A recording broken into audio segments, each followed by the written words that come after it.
Welcome to Health, Wellbeing and Lifestyle, where professionals in the field educate, inform and inspire the community to live a more balanced and healthier lifestyle they love. Our first guest today is Naturopath, Respiratory Specialist and Published Author Julia Rudakova, and she will be talking about effective solutions for sleep apnea. Welcome, Julia. Thank you. What is obstructive sleep apnea? So obstructive sleep apnea is exactly what's in the name. There is an obstruction in the airways and the person stops breathing for some time during sleep. Those episodes can be quite long or can be short and frequent, and normally a good sleep study will tell you which stage of obstructive sleep apnea the person is at. And as always, as a breathing specialist, I go back to the fundamentals and look at why that dysfunctional pattern occurred. So with obstructive sleep apnea, as I mentioned before, there is an obstruction. So what the obstruction is, normally it's the tissues that are super relaxed during sleep. Oftentimes it happens when the person is sleeping on their back, and that soft tissue falls and blocks the airways partially, and it's harder to breathe. However, the body is very smart, and the body will always push you to breathe, and that's when the person wakes up. So it's that constant waking up throughout the night that leads to fatigue in the morning, poor memory, poor concentration during the day as a result. And we look at the whys of the obstruction. So oftentimes it is a bit of an extra weight that a person might carry. So just when there is a little bit of an extra weight, it's just the weight is more to press and the condition develops faster. There is also a chemical aspect of sleep apnea. Again, that dysfunctional breathing pattern, that vicious cycle of over-breathing, maybe even throughout the day, mouth breathing throughout the day, mouth breathing at night, that developed as a response. And it's not a pathology. I always say it's not a pathology, it's a response of the body to something. And we need to figure out what that something is. And that's a bit of a detective work that we do. But what I always point at is with obstructive sleep apnea, we deal with oftentimes CPAP machine. And what I say with a CPAP machine, it's a great intermediate step because there is no oxygen that the body receives, that the brain receives, and there is fatigue as a result in the morning. However, the CPAP machine pushes the oxygen, but we have two gases that participate in the breathing process. It's oxygen and carbon dioxide. And the carbon dioxide is lost.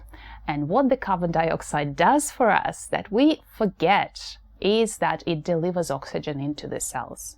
We still need to maintain that oxygen delivery.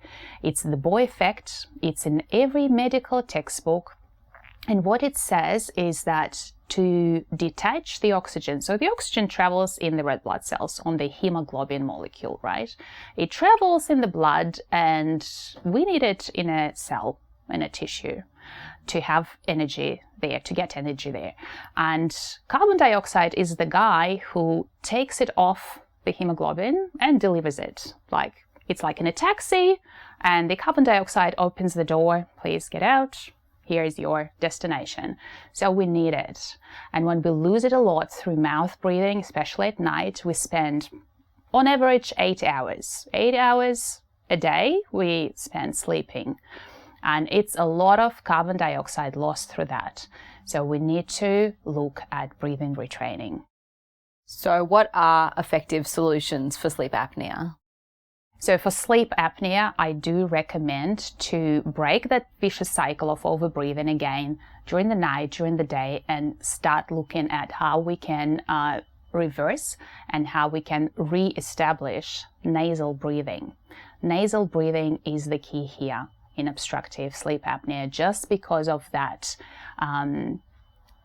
mechanism of oxygen delivery. And as a result, better oxygenation of the tissues and cells, and better focus during the day. Oxygen is energy. Oxygen is our energy currency. So we have energy from food, but we also get energy from breathing. So we can waste our energy through breath, or we can get more oxygen and get more energy. What is your advice for people with obstructive sleep apnea?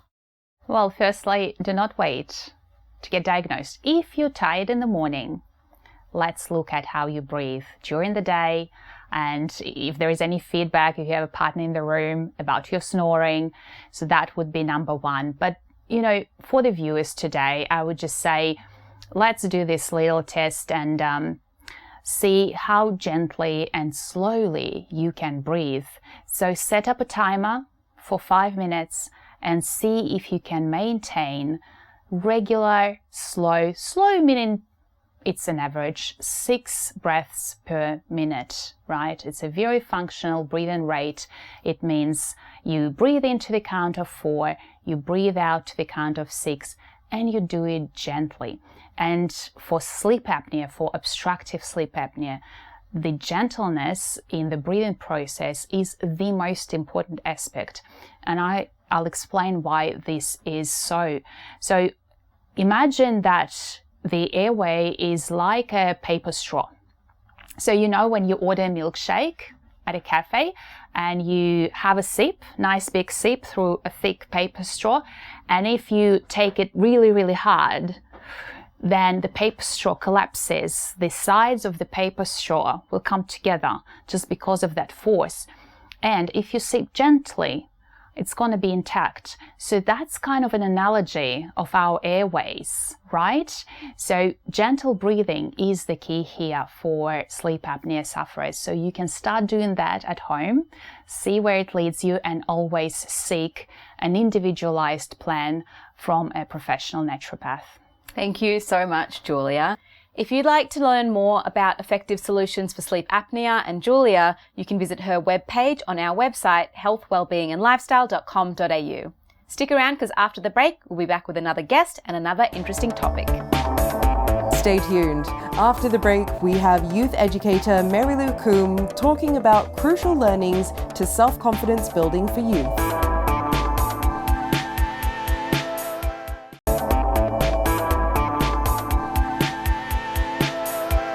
Welcome back. Our second guest is youth educator Marilou Coombe, and she's going to be talking about crucial learnings to self-confidence building in our youth.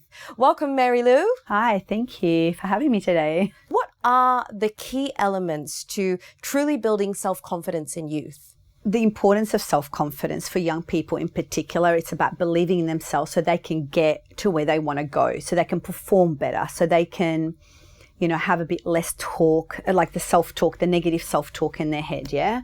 Which happens a lot with young people, especially today. You've got the influence of influencers online. You've got the comparison that they see all around them constantly. Again, the online things that are in their face all the time. So that really plays on their confidence in big ways. I've worked with kids that are absolutely stunning, gorgeous, and they think there's all these things wrong with them because they compare themselves to all these things, right? Again, when we were younger, like we would have the magazines that we would look at, but then we can shut them, put them away. Whereas now these things are in their face and they're being targeted with the algorithm constantly. Now, the key elements to building up that confidence, for me, number one is knowing what they actually value in life. What is important to them individually as a young person, and then start aligning their actions with those values and coming back to how do they talk to themselves. Yeah, so a lot of times, like I'll say to young people now, if you believe you are crap, is that true? And a young person will go, oh no. And I'm like, well, actually it is. That inner dialogue, that inner self-talk that happens is really, really powerful. So it's about teaching children, you don't have to believe everything your brain tells you, and who are you comparing yourself to, and where are your actual values. And these are, like, for me, the key elements in building up the confidence when you understand that. So the problem in society as well is that a lot of adults come in telling kids what they need to do to be confident, but we don't look at these key elements, which is understanding your values, the language that you speak to yourself with, whether it's negative or positive, and the way you carry yourself. And just changing those 3 things or understanding those 3 things is what actually is needed to build that self-confidence up, and then taking that repeated action. So when you do that repeated action, like something you're not confident with to begin with, or you believed in a negative way about yourself, the more you repeat that positive action, the more you're going to get confident doing it. And this is what I want people to understand as well. Confidence is a soft skill. It's not like 1 + 1 = 2 and that's it. I know how to do that. It's done. Like, I'm confident speaking in front of people, but I'm not confident working on a car. I have no idea what to do if I was to open a bonnet and try to work on a car. And I think children in particular, and adults too, forget this, but they think, oh, I must be like, I'm confident at everything. It doesn't work that way. It's like, you've got to build the skills in that area. And when it comes to self-confidence, it is definitely about your values, understanding those and what's important to you, so that you're not driven by what other people think you should be like. The way you speak to yourself determines a lot, and the way that you carry yourself, yeah? So what do you feel like are some of the most powerful lessons or tools that you've found really help young people strengthen their self-belief and resilience? So the brain is always looking for evidence to support whatever it believes. So if you believe you're crap as a young person, or even as an adult, but if you believe you're crap, then you're going to go look for the evidence that's going to tell you that you're crap. So one of the tools that we bring in, especially in like coaching and mentoring with young kids, is, okay, don't believe what your brain is saying. Where can you start looking for the evidence that you are doing great? And that's shifting and reframing that story in your brain. That's a really, really, really powerful tool. And it's always about giving the brain evidence rather than telling the child, because I said so. And another thing actually is about focusing on the effort rather than on the actual end result. So in our language with young people in particular, rather than going, oh my gosh, you're so great, praise the effort instead. Wow, you did so well to get there. Look at the challenges you had to go through to get there. Or I love the effort that you put in for that. Or I love the way you're speaking to yourself about such and such. So that's, again, that part of that reframing. And I think that's a really awesome practical tool. Are there any other practical steps that us as adults can take to help young people develop that healthy, lasting sense of self-confidence? Oh, I love this question so much. And the reason I do is because what I see a lot of is adults telling children, hey, be confident. Hey, you know, rise, shine, whatever it is. But then they don't do it themselves. Yeah. So I work with a lot of teens and girls in particular. When I have their mums drop them off to see me, we do this amazing session. We work through all of this stuff. You know, the young person is elated, they're feeling great. So we want things for our children that we're not willing to do for ourselves, you know, and this is the same as if a teacher's in the classroom, you know, teaching children, you know, about their self-belief or whatever. It's like, own it for yourself as well, and be like, walk your talk, walk what you ask of the young people, yeah?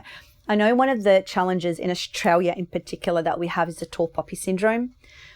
What that is like, if we grow too much, it's like, let's shut you down. You can't brag too much. You can't say how wonderful you are. And if we compare us, for example, to American culture, where Americans are so much more successful than we are because they have a better self-belief and self-confidence in knowing that they can do whatever they put their mind to. And I don't feel like that's being taught in Australia at that level because of the tall poppy syndrome in particular. It's like, we need to keep you all the same. Don't stand out from the crowd. Don't go shine and soar. And I think adults have got a lot to answer for that. So they need to work on themselves. They need to walk that talk. You want a young person to be confident? Show up and be confident yourself and believe in yourself. Well, thank you so much. That was extremely enlightening. Thank you. If you would like to know more about crucial learnings to building up the self-confidence in our youth, or more about Marilou, you can visit her webpage on our website, healthwellbeingandlifestyle.com.au. We'll be back after the break with another guest and another great topic.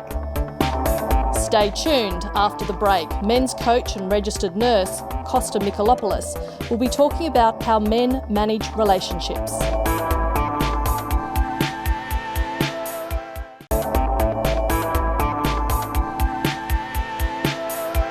Welcome back. Our last guest today is men's coach and registered nurse, Kosta Michalopoulos, and he's here to talk to us about how men manage relationships. Welcome to the program, Kosta. Thank you so much for having me, Melissa. How do men manage relationships? Relationships is not our forte traditionally for us men. And that comes, I think, looking back at the narrative that we have been passed on from our society, from our parents, from our families, not to express our emotions. And I think that's the fundamental point here. We don't tend to speak. We don't tend to say what we want and what we need. And if we do and we don't get the right answer, we tend to sort of withdraw. But in saying that, there is the other approach as well where we provide, we become the providers, where we focus on that and that becomes our main, almost our sole purpose. And that can have a significant impact on the relationship as well, because that will create resentment for our partners, resentment for our family. So how do we actually manage this? Awareness. Awareness is the first step. Awareness of our needs, our beliefs, our values, our emotions. And then how do we actually communicate? And one of the most important tools is emotional intelligence. And someone will say, what is emotional intelligence? I think the word says it. It's not the intellect, it's how we manage this. How do we process our emotions and maybe expand our vocabulary as men, besides saying I'm good or I'm bad, like have a few different emotions in there, whether it's anger, being scared, being vulnerable. And by doing this, we invite our partners, we invite our loved ones into our inner world. And that is the first step. With communication, how do men fare? If it's not silence, it's silence. It's us men, unfortunately, we tend to suppress our emotions, and that will show through the communication by not engaging. Yes, in the relationship, how does that look? It can create a lot of conflict. It can create resentment, and it has an immediate impact within the family because things are not being discussed, things are not being resolved, and creates layers of complexity, layers of the resentment, layers of issues, unresolved issues. And eventually, unfortunately, we see in Australia these days, 1 in 2 marriages almost leads to a divorce. And that's the direct impact of the lack of communication. So communication is probably the most important thing in a healthy relationship. And what does it mean for us men? How do we actually communicate? And that's a hard thing. Again, awareness of our emotions, of our needs. How do we bring this into? By being vulnerable. And this is a new word that we hear in these days all the time. What does it mean for a man to be vulnerable? To be in touch with her emotions. That's where the emotional intelligence comes in. Understanding what is happening here and being able to verbalize that. And with our partners, with our family, be able to say what's happening. And by not shutting down is not helping anyone. And a lot of men will use the excuse of being the provider. I'm busy, I'm working, I'm providing for you, which is absolutely beautiful and fair, and we need to celebrate. But if you use this as an excuse, where is this leading? What's happening within the relationship? Because obviously we need the necessities, we need the house, we need the food, but after that, what happens? Where do we draw the line? And as men, we need to be able to communicate that clearly with our partners. And we need to be able to listen as well. What is happening? What do we need to do? And another little thing there I want to mention is the active listening. Not the listening where you're holding the phone, or not the listening where you're watching the footy on TV. That's not listening. Listen without interruptions. Listen without our minds traveling. Just be fully present. And that will have an immediate impact because our partners will feel that they've been heard, they've been respected, and they will feel safe. And that will nurture the communication, the effective communication, which is based on love and kindness. Do you have any tips for men in relationships? Communication, obviously, it's not going to be the only solution. We need to do other things as well. And quality time is very, very important. what does that mean? How does that look? Even the 5 minutes before we leave to go to work, or the 5 minutes when we come back and we have a conversation where we ask, how actually was your day? That 5 minutes can actually make or break a relationship. And obviously, you know, we need to expand this a bit more, whether it's going to be the romantic date, the occasional, or even the frequent romantic date, the weekend away, the holidays, the quality time where we need to prioritize our time and our relationship instead of all the external stuff that's happening. We all have busy lives, we all have responsibilities, but if we don't nurture our relationship, we know that sooner or later it's going to break down. The other thing that is very important is, how do we manage conflict? There is not a single relationship without conflict. And if there is such a relationship, that means that things are not being said. Conflict is part of a healthy relationship. But how do we manage that? Obviously, if conflict is not dealt with care and with kindness and with love, can create resentment, can create hate, can create isolation, loneliness, because things are not being resolved. So how do we actually communicate when we feel intrigued, when we feel challenged in a conversation? What I find that works perfect with me is just taking a breath, just taking a simple breath, and just before I respond, before I react, I just think, what am I going to say? That split second or 3 seconds, when you take that little break, can actually have such a significant impact, because you take control of your emotions.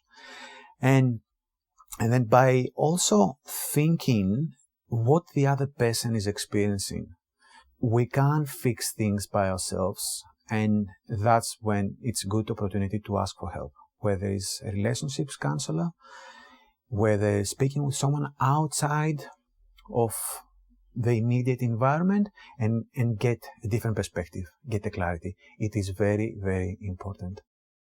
That was really informative. Thanks, Kosta. Thank you so much for having me. If you'd like to know more about how men manage relationships and Kosta, go to his webpage on our website, healthwellbeingandlifestyle.com.au. And that's all we have time for today. Goodbye.